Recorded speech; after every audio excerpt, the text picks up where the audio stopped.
রাত হয়ে গেল, শিল্পী এখনো এলো না। গেল কোথায়?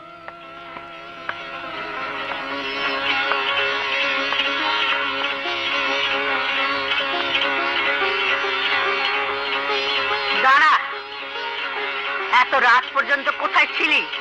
শাকিলের মাকে কারা যেন খুন করেছে। খুন করেছে? হ্যাঁ, খুন করেছে। তাই ওর সঙ্গে দেখা করতে গিয়েছিলাম। গিয়ে দেখি ও ভীষণ অসুস্থ। হায়াত মৌতের উপর মানুষের কোনো হাত নেই, কিন্তু সে অসুস্থ বলে তুই মালিক হয়ে কর্মচারী ওখানে এত রাত পর্যন্ত বসেছিলি? শাকিল চৌধুরী আমাকে মালিক ভাবুক, আমি তা চাই না। তার মানে?